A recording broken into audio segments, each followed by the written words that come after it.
করে নেবে, আমি আলোচনা করব।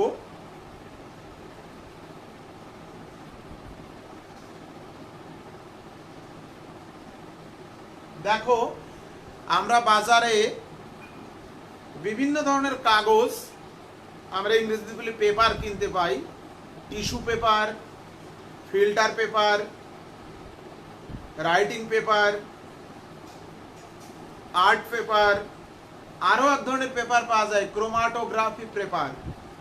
অর্থাৎ ক্রোমাটোগ্রাফি একটি প্রক্রিয়া, যে প্রক্রিয়ায় একাধিক পদার্থের মিশ্রণে যে একাধিক পদার্থ বিদ্যমান আছে সেটা প্রমাণ করা যায়।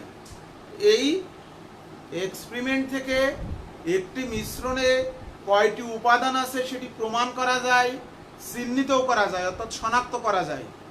তো এই ক্রোমাটোগ্রাফি করার জন্য কাগজ কিনতে পাওয়া যায় বাজারে। যদি তুমি ক্রোমাটোগ্রাফি পেপার না পাও তাহলে ফিল্টার পেপার দিয়েও এই কাজটি করা যাবে। তাহলে তুমি ফিল্টার পেপার নির্দিষ্ট সাইজে কেটে নেবে, 4 সেন্টিমিটার বাই 20 সেন্টিমিটার এই সাইজে ফিল্টার পেপার কেটে নেবে। স্যার, প্রিয়ন্তীর নেট কানেকশন খারাপ, তাই ওকে মেনশন করছিলাম। ওকে, মৌলি এসছো, থ্যাংক ইউ। প্রিয়ন্তী মজুমদার কিন্তু আসেনি। দীপ্র সাহা, ওকে। দেখো, তুমি 4 সেন্টিমিটার বাই 20 সেন্টিমিটার সাইজে পেপার কেটে নিলে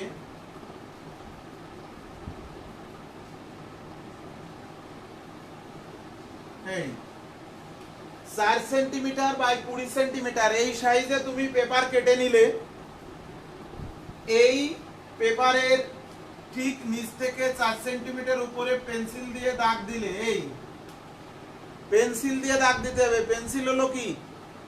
গ্রাফাইট, কার্বন। কোনো কালির পেন দিয়ে দাগ দেওয়া যাবে না। কালির পেন মানে সেখানে কি জৈব যৌগ আছে, অন্য যৌগ আছে। তোমাকে একটি মিশ্রণ দেওয়া হলো, সেই মিশ্রণে দুটি উপাদান আছে বলে দেওয়া হলো। এটা হলো মিশ্রণ এম। মিক্সার দেওয়া হলো গাঢ় একটা দ্রবণ, যে দ্রবণে তোমাকে বলে দেওয়া হলো গ্লুকোজ আছে আর ল্যাকটোজ আছে। এই মিক্সারে কি আছে? গ্লুকোজ আর ল্যাকটোজ। কারা এরা? কার্বোহাইড্রেট, রাসায়নিক নাম হলো কার্বোহাইড্রেট, শর্করা জাতীয় পদার্থ। এই গ্লুকোজ আর ল্যাকটোজের মিশ্রণ তোমাকে দেওয়া হলো। এইবার এখানে যে গ্লুকোজ আর ল্যাকটোজ দুটি উপাদান আছে সেটা প্রমাণ করতে হবে। সেই প্রমাণ আমরা কিভাবে করব, সেই প্র্যাকটিক্যাল পদ্ধতিটা দেখো। সামিয়া নওরিন, কি লিখলে গো?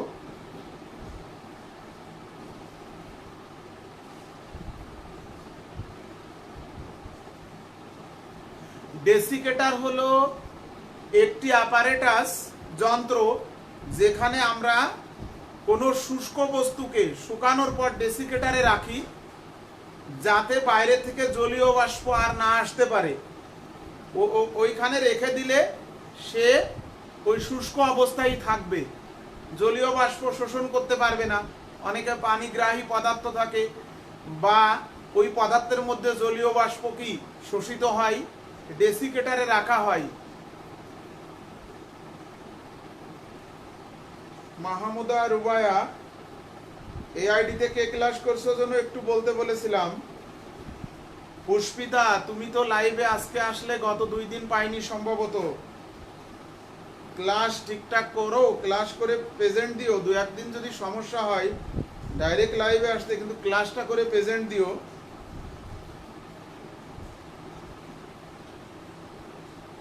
এইটা তাহলে কি করলাম, এই মিশ্রণ তোমাকে দিল, তোমাকে ক্রোমাটোগ্রাফি পেপার দিল, প্র্যাকটিক্যালি করতে হয়। এই প্র্যাকটিক্যালটি আমরা আমরা এই প্র্যাকটিক্যালটি মাস্টার্সে করেছি আর কি, একেবারে হাতে কলমে। তো কিভাবে করেছিলাম সেইটাই বর্ণনাটা দিই, বইতে এটাই বলা আছে। তাহলে এই 20 সেন্টিমিটার বাই 4 সেন্টিমিটার এই সাইজে কাগজ কেটে 4 সেন্টিমিটার উপরে পেন্সিল দিয়ে একটা দাগ দিলাম, দিয়ে এইখানে একটি টুথপিক বাজারে কিনতে পাওয়া যায়, ওই টুথপিক, পরিষ্কার টুথপিক এর মধ্যে ডুবালে তাহলে টুথপিকে মিশ্রণ লেগে গেল, সেই টুথপিকটা ঠিক এখানে এই দাগের উপরে টাচ করবে, করলে এইখানে মিশ্রণটি স্থাপন হলো। এই যে দেখো একটু গোল করে দিয়েছি, যেখানে মিশ্রণটি শোষিত হলো, টুথপিকে এই মিশ্রণ লাগিয়ে নিয়ে ঠিক 7 সেন্টিমিটার উপরে যেখানে দাগ কাটা ওখানে টাচ করলাম, করলে এই কাগজে মিশ্রণটি কি শোষিত হলো, তাহলে এখানে মিশ্রণ আমি স্থাপন করলাম নির্দিষ্ট জায়গায়। আবারও সেই ভুল, সামিহান নওরিন বলি আমি বারবার, ওকে সরি। এবার এই কাগজটাকে একটি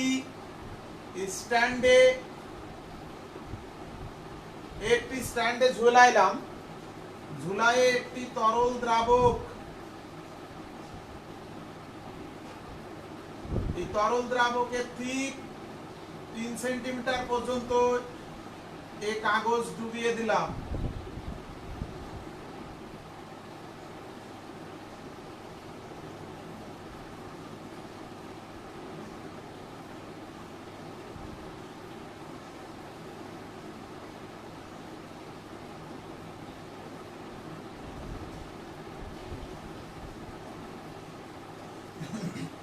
ইথানল,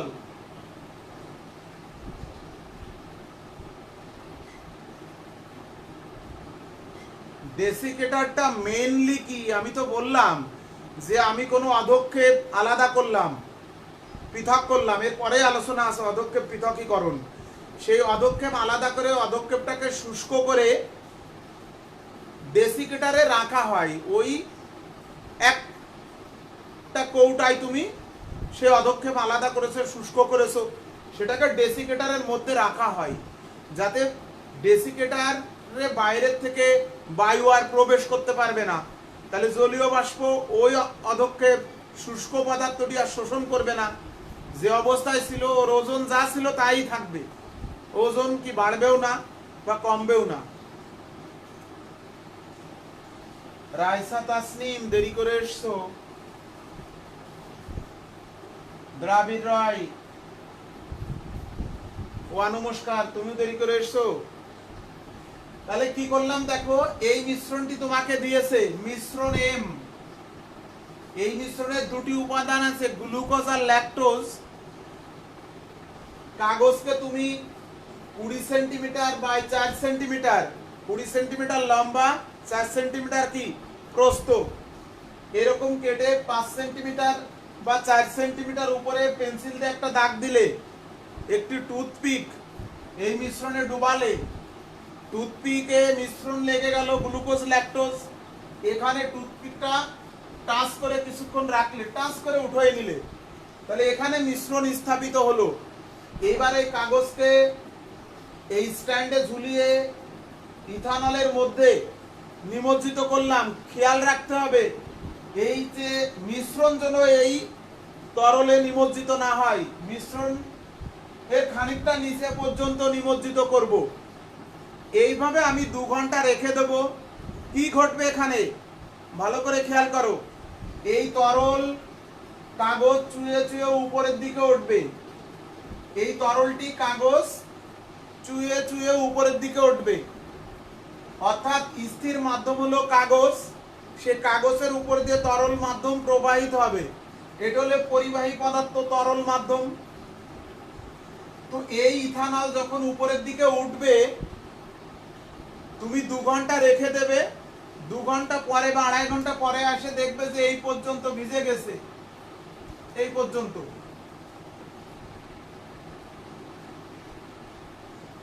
তাহলে এই ইথানল নিচ থেকে উপরের দিকে প্রবাহিত হয়েছে, চুয়ে চুয়ে উপরের দিকে উঠে গেছে। যখন এই অ্যালকোহল উপরের দিকে প্রবাহিত হয়েছে, এই মিশ্রণ থেকে উপাদান দুটোকেও সাথে নিয়ে যেতে চাইছে, কিন্তু গ্লুকোজ আর ল্যাকটোজ দুটি উপাদান, দুটি আলাদা যৌগ। অ্যালকোহলে যে বেশি দ্রবীভূত হয় সে সামনের দিকে এগিয়ে গেছে, আর অ্যালকোহলে যে কম দ্রবীভূত হয় সে কিছুটা পিছনে পড়বে। নাম্বার 1। আবার বলতে পারো যে এই কাগজে যে বেশি শোষিত হয় সে পিছনে পড়বে, আর কাগজে যে কম শোষিত হয় সে অ্যালকোহলের সাথে সামনের দিকে এগিয়ে যাবে। তাহলে এইভাবে দুটি উপাদান পৃথক হবে কিন্তু ভিতরে ভিতরে, কিন্তু আমরা কিছুই দেখতে পাবো না, কারণ গ্লুকোজ ল্যাকটোজ বর্ণহীন, ইথানল বর্ণহীন, কাগজ যেটা সেটাও বর্ণহীন, আমরা বলি সাদা। স্থির মাধ্যম বর্ণহীন, যে মাধ্যমে ওরা এই ইথানল প্রবাহিত হওয়ার ফলে ওই মাধ্যমে তারা আস্তে আস্তে পৃথক হয়েছে, কিন্তু আমরা কিছুই বুঝতে পারছি না। আমরা শুধু বুঝতে পারছি কাগজ এই পর্যন্ত ভিজে গিয়েছে। তখন এই কাগজটাকে এখান থেকে এনে ফ্যানের নিচে টানিয়ে শুকাতে হবে, ফ্যানের নিচে টানিয়ে শুকাতে হবে। শুকানোর পরেও তুমি কিছু বুঝতে পারবে না। তুমি দেখবে যে কোনো এক সময় কাগজ এই পর্যন্ত ভিজে গিয়েছিল। তোমার খাতার কাগজ যদি বৃষ্টিতে ভিজে যায় বা পানিতে ভিজে যায়, শুকানোর পরে বোঝা যায় যে এই অবধি কোনো সময় ভিজে গিয়েছিল, একটা স্পট থাকে। তো তুমিও কিন্তু কাগজ শুকানোর পরেও কিছু দেখবে না। তাহলে কি করতে হবে এবার? এই যে গ্লুকোজ আর ল্যাকটোজ এরা হলো বিজারক পদার্থ। এই শুকনো কাগজটাকে একটা জারকের দ্রবণে ডুবাতে হবে। ডুবায়ে ওখান থেকে উঠায় এনে আবার ফ্যানের নিচে টানিয়ে দিতে হবে শুকানোর জন্য। এবার যত শুকাবে, যেহেতু এ বিজারক, জারকের দ্রবণে নিমজ্জিত করেছিলাম, তাহলে এরা দুটো পৃথক হয়ে যেখানে আছে সেখানে স্পট দেখা যাবে, কালো কালো বর্ণের দুটো স্পট পাওয়া যাবে এই মিশ্রণের সোজা।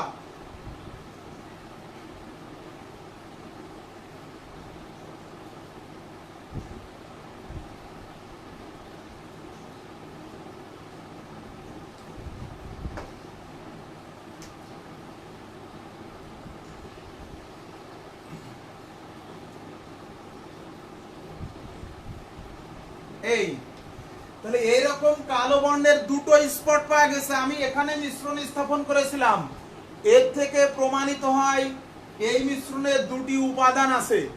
সেই দুটি উপাদান অ্যালকোহলে দ্রবণীয়তা ভিন্ন থাকার কারণে, যে অ্যালকোহলে বেশি দ্রবীভূত হয়, অ্যালকোহলে যার বন্টিত হওয়ার ক্ষমতা বেশি, দুটো একসাথে ছিল।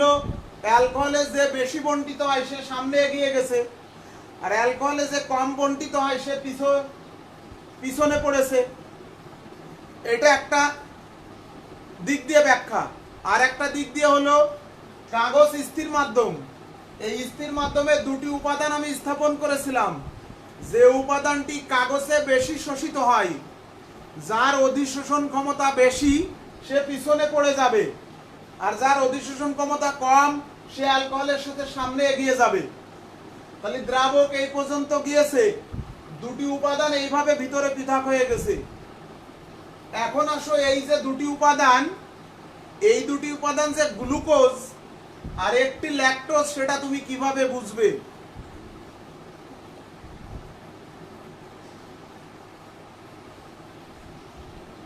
নির্ভীক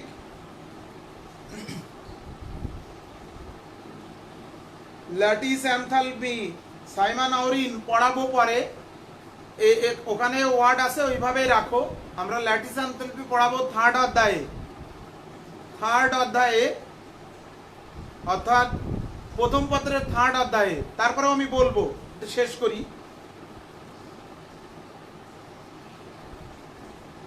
নির্ভীক কি লিখলে?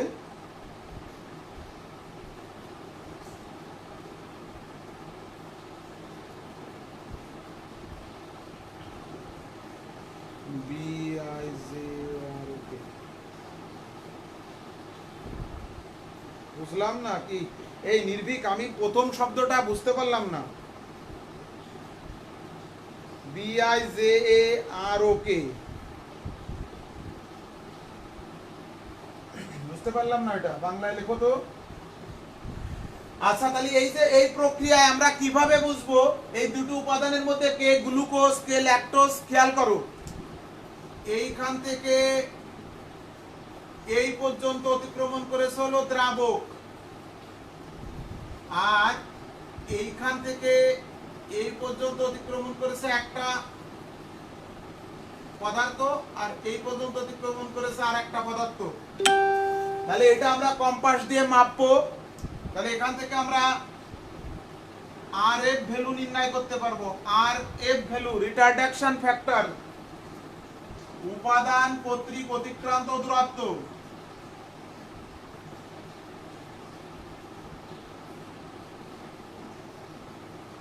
উপাদান কর্তৃক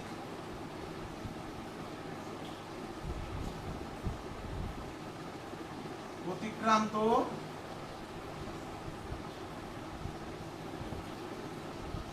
দূরত্ব বাই দ্রাবক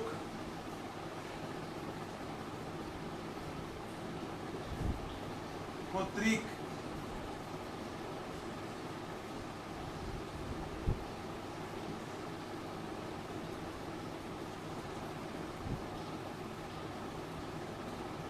দূরত্ব।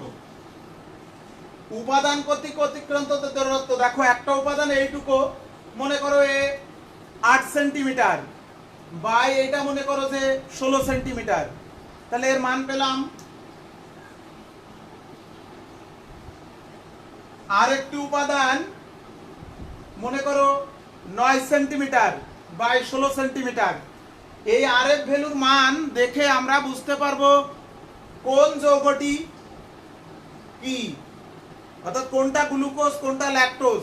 এই RF ভ্যালুর মান বইয়ের পিছনে, প্র্যাকটিক্যাল বইয়ের পিছনে দেওয়া থাকে যে ইথানলে গ্লুকোজের RF ভ্যালুর মান এত, ইথানলে ল্যাকটোজের RF ভ্যালুর মান এত। ওই মান দেখে আমরা যৌগটি শনাক্ত করতে পারি। তাহলে RF ভ্যালুর বৈশিষ্ট্য কি? RF ভ্যালুর মান সবসময় 1 থেকে ছোট হবে, 1-এর থেকে ছোট হবে, কারণ উপাদান কম দূরত্ব অতিক্রমণ করে আর দ্রাবক কি অধিক দূরত্ব অতিক্রমণ করে সব সময়। তাহলে এই RF ভ্যালুর মান 1-এর থেকে ছোট হয়। এই RF ভ্যালুর মান দ্রাবকের প্রকৃতির উপর নির্ভর করে, এক এক দ্রাবক RF ভ্যালু এক এক রকম, তাপমাত্রার উপর নির্ভর করে। এগুলো হলো RF ভ্যালুর বৈশিষ্ট্য। বিজারক, ও আচ্ছা, বিজারক বুঝলেন কিভাবে? জারণ বিজারণ অংশ তো পড়েছো, সেখানে 10টি ক্লাস নিয়েছি। আমরা জারণ বিজারণ মোটামুটি চিনি, আর আমি জানি, আমার জ্ঞান থেকে বললাম। আমরা জৈবতে পড়ব অ্যালডিহাইড কিটোন, এরা কেন বিজারক? কারা বিজারক? যারা জারকের সাথে বিক্রিয়া করে, যারা ইলেকট্রন দান করে তারা হলো বিজারক। যে যৌগে অক্সিজেন যুক্ত হয় সে হলো বিজারক। তো অ্যালডিহাইড অক্সিজেনের সাথে বিক্রিয়া করে জৈব অ্যাসিড হয়, অ্যালডিহাইড হলো বিজারক, অক্সিজেন জারক। জ্ঞান তোমাকে বলি, সমস্ত কার্বোহাইড্রেট বিজারক, একটু জ্ঞান রাখো আর কি। আমি বলেছি যে আমরা জানি এই গ্লুকোজ ল্যাকটোজ এরা বিজারক। তাহলে পুরো প্রক্রিয়াটা আমি আরেকবার রিভিউ করি, খেয়াল করো মনোযোগ সহকারে। একটা মিশ্রণ তোমাকে দিয়েছে, এই মিশ্রণে দুটি উপাদান আছে সেটাও বলে দিয়েছে। এখন এই দুটি উপাদানকে একটা বিশেষ পদ্ধতিতে পৃথকীকরণ ও শনাক্তকরণ করা যায়। সেই পদ্ধতিটার নাম ক্রোমাটোগ্রাফি। ক্রোমাটোগ্রাফি আবার 4 প্রকার। আমি এই পেপার ক্রোমাটোগ্রাফি পড়িয়ে তারপরে পরবর্তী আরো 2-3টা আলোচনা করব। তো এই কাজটি করার জন্য একটি ক্রোমাটোগ্রাফি পেপার অথবা filter paper 4 centimetre by 20 centimetre সাইজে কেটে নেবে, নিয়ে সেই পেপারের নিচ থেকে 4 সেন্টিমিটার উপরে পেন্সিল দিয়ে দাগ দেবে। মানে ওই দাগের উপরে আমি এই মিশ্রণ স্থাপন করব। টুথপিক, দাঁত খিলাই যেটা দিয়ে, বিশুদ্ধ নতুন টুথপিক হবে, সেই টুথপিক এখানে ডুবিয়ে দেব। দিলে মিশ্রণটি টুথপিকে লেগে যাবে। টুথপিকটি এখানে জাস্ট দাগের উপরে টাচ করব। তাহলে এই দাগের উপরে মিশ্রণ স্থাপন করলাম। এবার কাগজটাকে স্ট্যান্ডে ঝুলিয়ে তরল দ্রাবক ইথানল বাদে আমরা আরো অন্য দ্রাবক ব্যবহার করতে পারি, টলুইন, বেনজিন, কার্বন টেট্রাক্লোরাইড, এরকম জৈব দ্রাবক আমরা ব্যবহার করতে পারি। এটা যেহেতু জৈব যৌগ, জৈব দ্রাবক নিতে হবে। তখন এই কাগজটাকে ঠিক 3 সেন্টিমিটার পর্যন্ত ডুবাবো। যেখানে মিশ্রণ স্থাপন করেছি তার নিচে পর্যন্ত, যেন মিশ্রণ দ্রাবকের মধ্যে নিমজ্জিত না হয়, তাহলে মিশ্রণ নিচেই চলে আসবে দ্রাবকের মধ্যে। তাহলে এইবার এই কাগজের উপর দিয়ে অ্যালকোহল প্রবাহিত হবে। এই অ্যালকোহল যখন কাগজের উপর দিয়ে প্রবাহিত হবে, এই দুটো উপাদানকে অ্যালকোহল সাথে নিয়ে যেতে চাবে। কিন্তু যে উপাদানটি অ্যালকোহলে বেশি দ্রবীভূত হয় সে অ্যালকোহলের সাথে সামনে এগিয়ে যাবে, আর যে অ্যালকোহলে কম দ্রবীভূত হয় সে পিছনে পড়বে। এটাকে আমরা বলি বন্টন গুণাঙ্কের উপর ভিত্তি করে পৃথকীকরণ। আবার আরেকটি উপায় আছে বোঝার, যে উপাদানটি কাগজে, স্থির মাধ্যম কি কাগজ, আর সচল মাধ্যম বা পরিবাহী মাধ্যম হলো অ্যালকোহল, যে উপাদানটি কাগজে অধিক শোষিত হয় সে পিছনে পড়ে যাবে, আর যে কাগজে কম শোষিত হয় সে সামনে এগিয়ে যাবে অ্যালকোহলের সাথে। আমি 2 ঘন্টা পরে দেখলাম এই পর্যন্ত ভিজে গিয়েছে, আর কিছুই আমি বুঝতে পারবো না, কারণ কাগজ বর্ণহীন, এই কার্বোহাইড্রেট বর্ণহীন, মিশ্রণে যে উপাদান পদার্থ তারা বর্ণহীন, আবার অ্যালকোহলও বর্ণহীন। এই কারণে আমি কিছু বুঝতে পারবো না ভিতরে এই ঘটনা ঘটেছে। তখন আমি এই কাগজটাকে ফ্যানের নিচে টানিয়ে শুকাতে দেব। শুকানোর পর বুঝতে পারবো যে এই পর্যন্ত কোনো এক সময় ভিজে গিয়েছিল, আর কিছুই আমি অবজার্ভ করতে পারবো না। তখন এই কাগজটাকে, যেহেতু কার্বোহাইড্রেট বিজারক, একটি জারকের দ্রবণে নিমজ্জিত করব, করে আবার ফ্যানের নিচে শুকাবো। এই শুকানোর পর আস্তে আস্তে দেখতে পাবো যে এরকম দুটো কালো বর্ণের স্পট পাওয়া যাচ্ছে। যেখানে মিশ্রণ স্থাপন করেছিলাম ঠিক তার সোজা। এর থেকে প্রমাণিত হয় এই মিশ্রণে দুটি উপাদান আছে। বলে দিয়েছিলাম একটি গ্লুকোজ, একটি ল্যাকটোজ, সেটাও শনাক্ত করা যায় আরএফ ভ্যালু নির্ণয় করে। আরএফ ভ্যালুর সাথে মিলে গেল যে আরএফ ভ্যালু এটা আছে গ্লুকোজ, তাহলে এখানে জি লিখে দেব। এটা হলো ল্যাকটোজ, এখানে এল লিখে দেব, দিয়ে এই পেপারটি সাবমিট করব। এটা হলো তোমার এক্সপেরিমেন্ট। তাহলে ক্রোমাটোগ্রাফি কাকে বলে এবার সংজ্ঞা বলি। কোনো স্থির মাধ্যমে কোনো মিশ্রণ স্থাপন করে ওই স্থির মাধ্যমের উপর দিয়ে সচল মাধ্যম প্রবাহিত করে বন্টন গুণাঙ্কের উপর ভিত্তি করে অথবা অধিশোষণ মাত্রার উপর ভিত্তি করে পৃথকীকরণ ও শনাক্তকরণের পদ্ধতিকে বলা হয় ক্রোমাটোগ্রাফি। আবার বলি, কোনো স্থির মাধ্যমে একটি মিশ্রণ স্থাপন করে ওই স্থির মাধ্যমের উপর দিয়ে সচল মাধ্যম প্রবাহিত করে বন্টন গুণাঙ্ক অথবা অধিশোষণ মাত্রার উপর ভিত্তি করে পৃথকীকরণ ও শনাক্তকরণের পদ্ধতিকে বলা হয় ক্রোমাটোগ্রাফি। নোটে সংজ্ঞা আছে, পড়ে নিও। তাহলে এইটার নাম হলো পেপার ক্রোমাটোগ্রাফি। এই পেপারের পরিবর্তে যদি আমরা কাগজের পরিবর্তে পাতলা স্তর বাজারে কিনতে পাওয়া যায়, কাঁচের স্লাইড, এরকম কাঁচের স্লাইড তোমরা জীববিজ্ঞানের ল্যাবে দেখেছো। এটা একটা কাঁচের স্লাইড বাজারে কিনতে পাওয়া যায়, 4 সেন্টিমিটার বাই 20 সেন্টিমিটার। এই কাঁচের স্লাইডের উপরে একটা পাতলা স্তরের প্রলেপ দেওয়া থাকে। কার সেটা? অ্যালুমিনা। এই অ্যালুমিনার একটা পাতলা প্রলেপ দেওয়া থাকে কাঁচের উপর দিয়ে। 1 মিনিট দেখে আসি কে কি বলছে।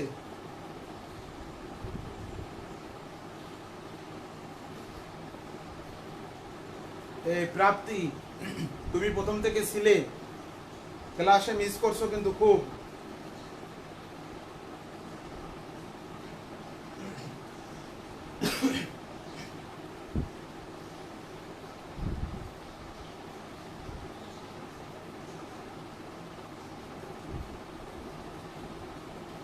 নিশাত তাসনিম কি লিখলে? কার সাথে কথা বললে তুমি?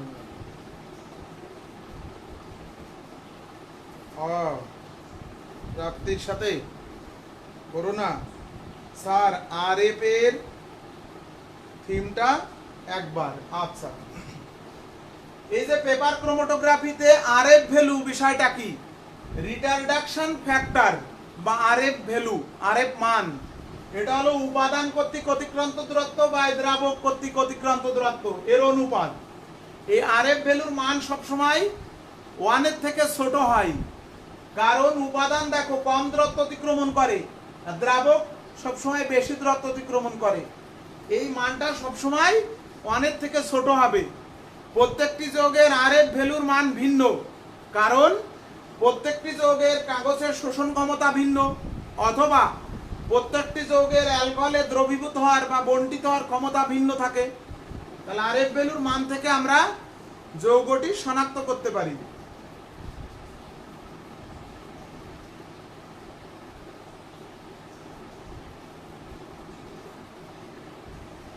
এটা তোমাকে বলে যদি দেয় তাহলে তো তুমি শুধু পৃথক করবে যে এই দ্রবণে কি কি উপাদান আছে, আর উপাদান গ্লুকোজ আর ল্যাকটোজ আছে সেটা আরএফ ভ্যালুর মান থেকে প্রমাণ করো, বলে দিলাম। কিন্তু তুমি আরএফ ভ্যালু নির্ণয় করলে করে গ্লুকোজ আর ল্যাকটোজের আরএফ ভ্যালুর মানের সাথে মিললো, সেটা প্রমাণ করো, প্রুভ হয়ে গেল।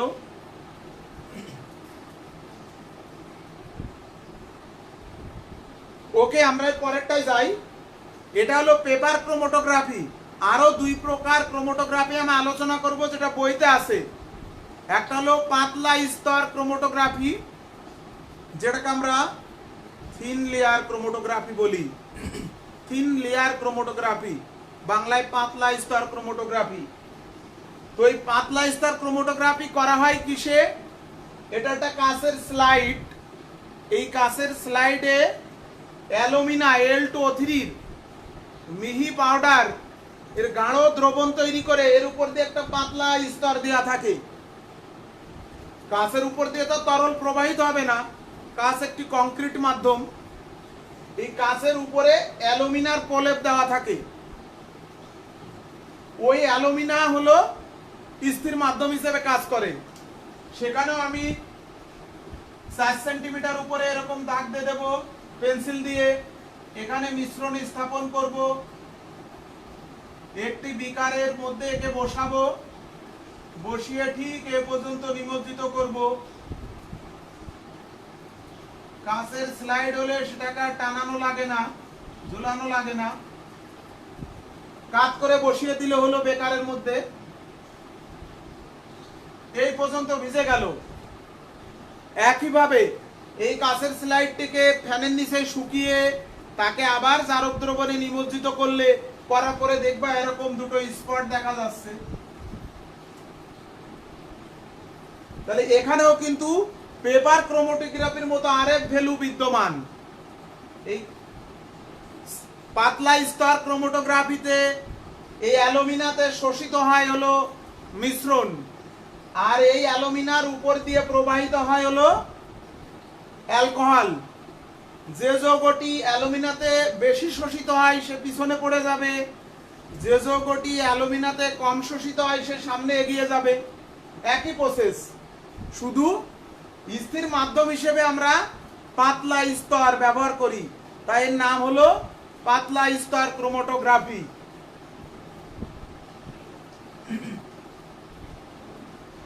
আরএফ ভ্যালুর নির্দিষ্ট চার্ট আছে, প্র্যাকটিক্যাল বইয়ের পিছনে থাকে। এটা একটি প্র্যাকটিক্যাল, কিন্তু তোমাদের ইন্টারমিডিয়েটে এটা ছিল, বোর্ডে এটা সেট করে না কখনো। তোমাদের সিলেবাসে ছিল কিন্তু বোর্ডে সেট করে না ক্রোমাটোগ্রাফি।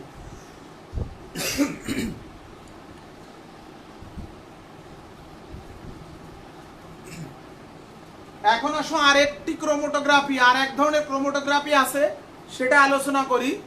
সেটা হলো কলাম ক্রোমাটোগ্রাফি। খেয়াল করো, কলাম।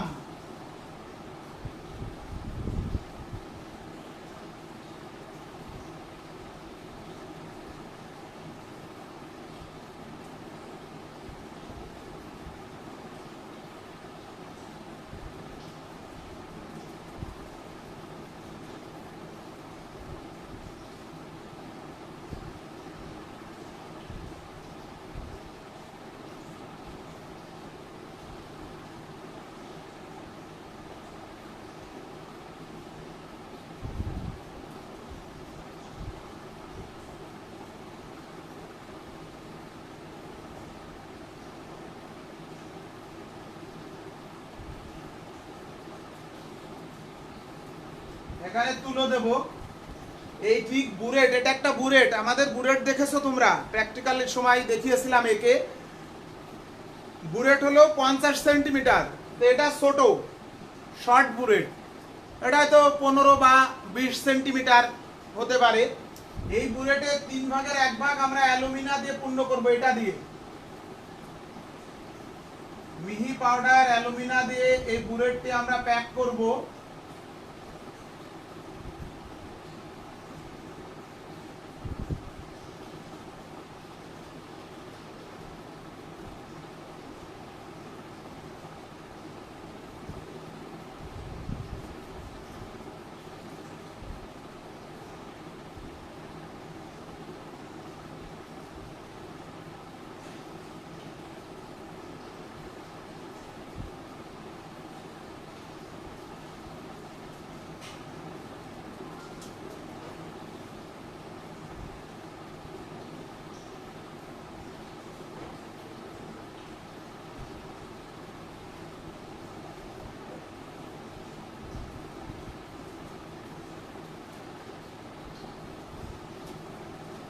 এই এই যে অ্যালুমিনা দিয়ে প্যাক করলাম, কিন্তু অ্যালুমিনা দিয়ে,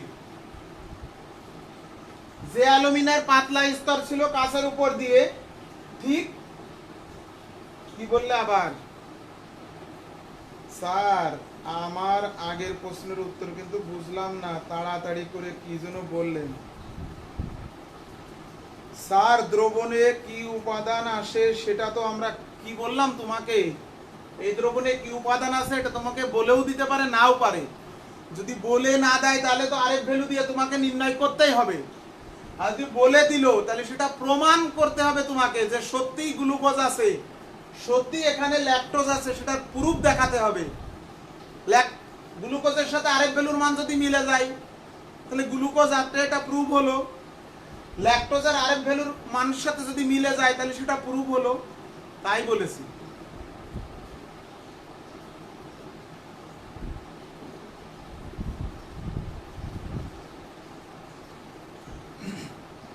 এইটার নাম হলো কলাম ক্রোমাটোগ্রাফি। এটা পেপার ক্রোমাটোগ্রাফি, এটা পাতলা স্তর ক্রোমাটোগ্রাফি, এটা কলাম ক্রোমাটোগ্রাফি। এটা কলাম ব্যবহার করা হয়েছে, সেই কলামের মধ্যে প্যাক করা হয়েছে অ্যালুমিনা, একবার মিহি পাউডার, দানা নেই, মিহি পাউডার, আটা ময়দা যেমন মিহি পাউডার আর কি। এখানে স্থির মাধ্যম হলো অ্যালুমিনা। এবার এখানে মিক্সার স্থাপন করলে, এইখানে তুমি মিক্সার স্থাপন করলে, এবার এর ভিতরে ইথানল চালনা করলে,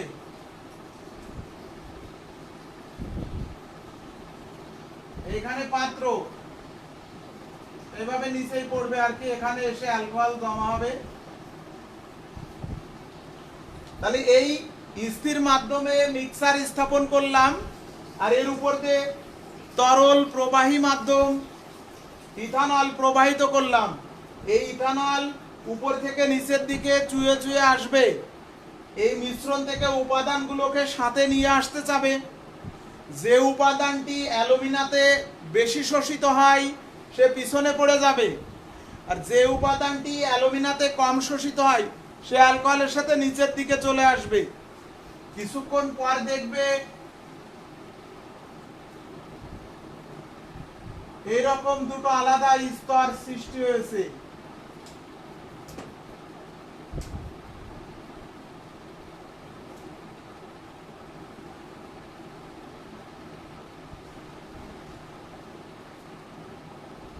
এরকম দুটো আলাদা স্তর সৃষ্টি হয়েছে। এর থেকে প্রমাণিত হলো এই মিশ্রণের দুটি উপাদান ছিল। তাহলে উপাদান দুটি আছে এর শুধু প্রমাণ হলো, অর্থাৎ অধিশোষণ মাত্রার উপরে পৃথকীকরণ, অধিশোষণ মাত্রার উপরে পৃথকীকরণ করা হলো, সেইটা বোঝা যাবে যে এখানে দুটি উপাদান আছে তার প্রমাণ। এখানে যেমন শনাক্তকরণ করেছিলাম সেইটা কিন্তু এখানে হবে না। এটা শনাক্ত করতে গেলে এই মিশ্রণ তুমি কাঁচের কলামের মধ্যে আছে ওখান থেকে বের করতে হবে, তারপরে এই কাজগুলো করতে হবে। সাধারণত কলাম ক্রোমাটোগ্রাফিতে আমরা শুধু পৃথকীকরণ করি, যে মিশ্রণে দুটি উপাদান আছে তার প্রমাণ। তাহলে আমরা তিনটা পদ্ধতি আলোচনা করলাম: পেপার ক্রোমাটোগ্রাফি, পাতলা স্তর ক্রোমাটোগ্রাফি, কলাম ক্রোমাটোগ্রাফি। কলাম ক্রোমাটোগ্রাফিতে আরএফ ভ্যালু নেই, আরএফ ভ্যালু রিলেটেড হলো পেপার ক্রোমাটোগ্রাফি আর পাতলা স্তর ক্রোমাটোগ্রাফি। কলাম ক্রোমাটোগ্রাফিতে স্থির মাধ্যম অ্যালুমিনা, কাগজ। পেপার ক্রোমাটোগ্রাফিতে স্থির মাধ্যম কি? কাগজ। আসলে কাগজের মূল উপাদান কি? সেলুলোজ। সেই সেলুলোজের সূক্ষ্ম ফাঁকা ফাঁকা জায়গা থাকে সেলুলোজের মাঝে, সেখানে কিন্তু জলীয় বাষ্প শোষিত অবস্থায় থাকে। এই জলীয় বাষ্পে কিন্তু এই উপাদান কিন্তু শোষিত হয়। তাহলে স্থির মাধ্যম কাগজ বলি, কিন্তু মূল কথাটা কি? কাগজের সেলুলোজের ফাঁকে ফাঁকে যে জলীয় বাষ্প থাকে, সেই জলীয় বাষ্পে কিন্তু এই মিশ্রণটি শোষিত হয়। অনেক সময় এমসিকিউতে আসে যে পেপার ক্রোমাটোগ্রাফিতে স্থির মাধ্যম কি? এক থাকলো জলীয় বাষ্প, দুই থাকলো পেপার মানে কাগজ, তিন থাকলো ইথানল। তখন উত্তর হবে কি? 1 ও 2। কি বলছো একটু দেখি।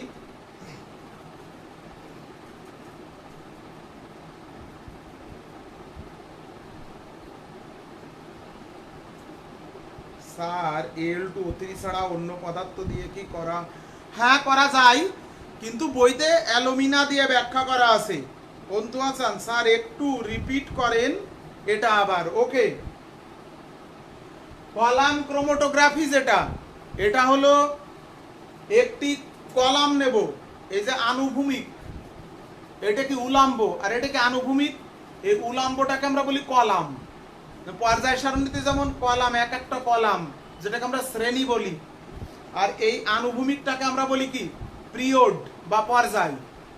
এই কলাম বলা হচ্ছে একটি সুষম ব্যাসের সিলিন্ডার, যার নিচেই দিকে সরু একটি স্টপ কর্ক লাগানো আছে। এই কলামের 2/3 অ্যালুমিনা পাউডার দ্বারা পূর্ণ করব। এই অ্যালুমিনা পাউডারটা হলো স্থির মাধ্যম। আর ঠিক কলামের উপরে মিশ্রণ স্থাপন করব। এই যে এইবার এই কলামের উপরে অ্যালকোহল আমি যোগ করব। এবার এখান থেকে অ্যালকোহল, তাহলে অ্যালকোহল এই অ্যালুমিনার মধ্যে দিয়ে চুয়ে চুয়ে নিচের দিকে কি প্রবাহিত হবে। তাহলে এখানে পরিবাহী মাধ্যম হলো অ্যালকোহল আর স্থির মাধ্যম হলো অ্যালুমিনা। সেই অ্যালুমিনাতে মিশ্রণ স্থাপন করেছি, সেই মিশ্রণে দুটি উপাদান আছে। যখনই অ্যালকোহল অ্যালুমিনার মধ্যে দিয়ে প্রবাহিত হয়ে নিচের দিকে আসবে, এই দুটি উপাদানের যে উপাদানটি অ্যালুমিনাতে অধিক শোষিত হয় সে পিছনে পড়ে যাবে, আর যে উপাদানটি অ্যালুমিনাতে কম শোষিত হয় সে অ্যালকোহলের সাথে সামনের দিকে এগিয়ে যাবে। এইভাবে কিছুক্ষণ পর দেখবে যে দুটো এরকম ব্যান্ড তৈরি হয়েছে। অ্যালুমিনা তো সাদা বর্ণের, এই উপাদানগুলো যদি বর্ণযুক্ত হয় তাহলে আলাদা বর্ণের দুটো ব্যান্ড তৈরি হবে। কিন্তু যদি উপাদান এর মতো বর্ণহীন হয় তাহলে এর মধ্যে দিয়ে অ্যালকোহলের সাথে আবার সে জারক দ্রবণ যোগ করতে হবে। যোগ করলে দেখা যাবে এরকম দুটো কালো ব্যান্ড তৈরি হয়েছে নির্দিষ্ট দূরত্বে। এর থেকেই প্রমাণিত হলো এই মিশ্রণে, অর্থাৎ এই মিশ্রণে দুটি উপাদান ছিল। তাহলে কলাম ক্রোমাটোগ্রাফির সাহায্যে আমরা পৃথকীকরণ করতে পারি, অর্থাৎ আমরা প্রমাণ করতে পারি যে এই মিশ্রণে দুটি উপাদান ছিল। ওকে, তাহলে আমরা এই পর্যন্ত পড়লাম যার যে বই আছে, পেপার ক্রোমাটোগ্রাফি, পাতলা স্তর ক্রোমাটোগ্রাফি, কলাম ক্রোমাটোগ্রাফি, এইটা পড়বে। আমাকে গতদিন মনে হয় কে একটা অঙ্ক দিয়েছিল রাত্রে, বলেছিলাম ঠিক আছে পরে করে দেবো। তাহলে ওই অঙ্কটা যে দিয়েছিলে সে লাইভে আসো কিনা জানি নে।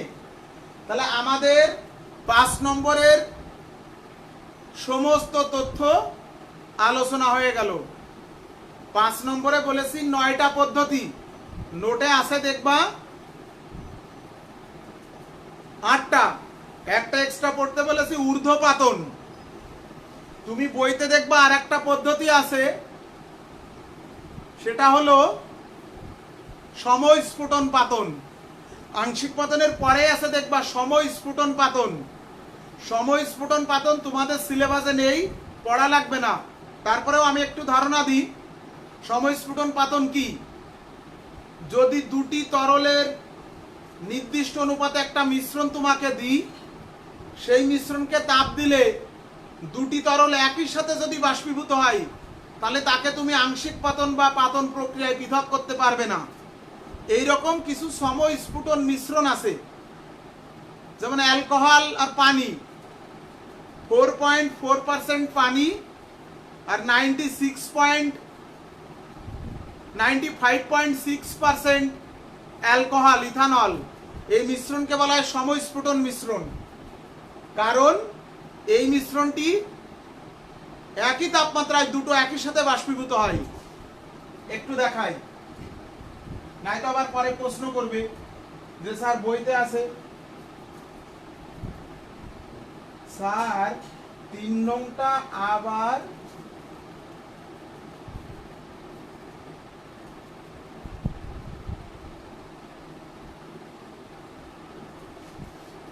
কেন আমি বলেছি না কেন মিস করতে হবে? যদি অ্যালুমিনা বর্ণহীন, ইথানল বর্ণহীন, এই মিশ্রণও যদি বর্ণহীন হয়, তাহলে যে পৃথক হলো দুটো ব্যান্ড, তুমি কি বুঝতে পারবে? দুটো ব্যান্ড তো তুমি দেখতে পাবে না। তখন জারক যোগ করতে হবে, যেহেতু বিজারক, তাহলে এই জারকের মধ্যে যে চুয়ে যায় নিচে আসবে, তখন ওই ব্যান্ডগুলো কালো হয়ে যাবে। তখন বিজারক জারিত হয়ে জারক দ্বারা কালো হয়ে যাবে। তখন দেখো যেটা বলছিলাম সময় স্ফুটন মিশ্রণ, এই যে ইথানল এ নিজে ফোটে হলো, নিজের স্ফুটনাঙ্ক হলো 78.3 ডিগ্রি সেন্টিগ্রেড। বিশুদ্ধ ইথানল 78.3 ডিগ্রিতে ফোটে। পানি 100 ডিগ্রিতে ফোটে। কিন্তু যদি এই অনুপাতে মিশ্রণটি তৈরি করা হয়,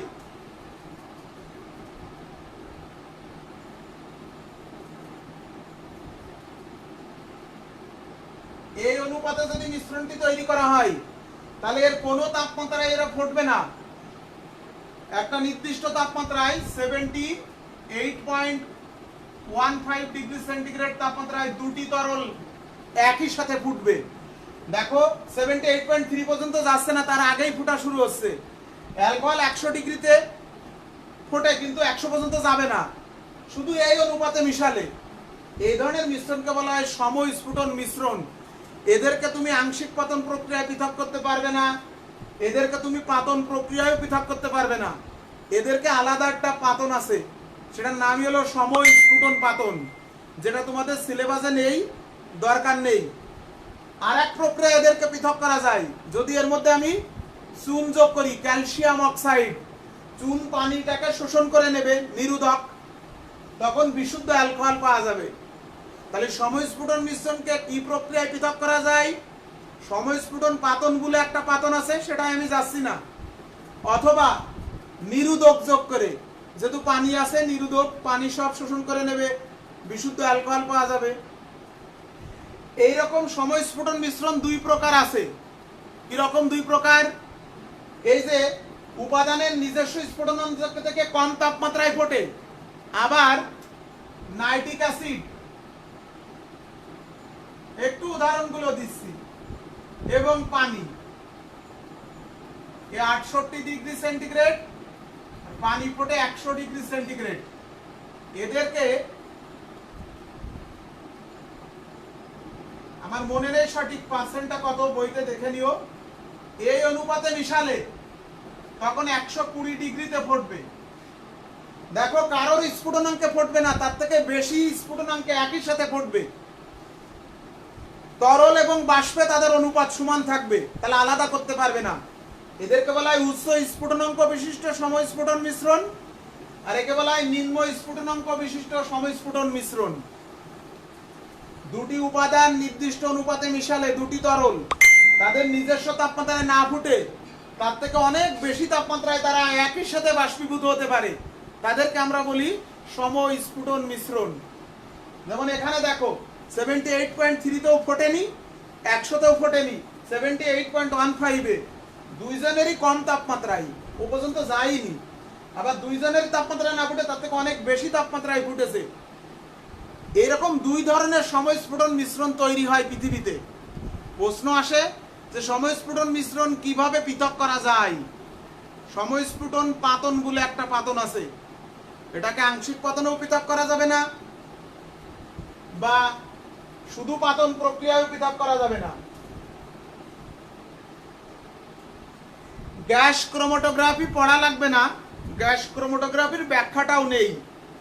ক্রোমাটোগ্রাফি 4 প্রকার: পেপার, কলাম, পাতলা স্তর, গ্যাস। গ্যাস ক্রোমাটোগ্রাফি বাদে 3টে পড়ো। আর এই যে সমস্ফুটন মিশ্রণে পড়া লাগবে না, তোমাদের সিলেবাসে সমস্ফুটন মিশ্রণ নেই। বই বের করে দেখবা, সিলেবাসটা বের করে দেখবা। আমি তো সিলেবাস দিয়েছি, বারবার এই কথা বলেছি, কিন্তু কোন রাইটার তার বইয়ের ফোকাস আনার জন্য সিলেবাসের বাইরের জিনিসপত্রও দেই। তোমার মূল যে সিলেবাস আমি তোমাকে দিয়েছি, রসায়নের টুকিটাকিও সিলেবাস, সেখানে বের করে দেখবা বিষয়বস্তু, শিখন ফল, সেখানে কোথাও সমস্ফুটন মিশ্রণ নেই। সমস্ফুটন মিশ্রণ তোমাদের সিলেবাসে নেই, তারপরেও বইতে দিয়েছে। প্রয়োজন হলে আমরা পরে আবার আলোচনা করতে পারবো এ নিয়ে। আগামী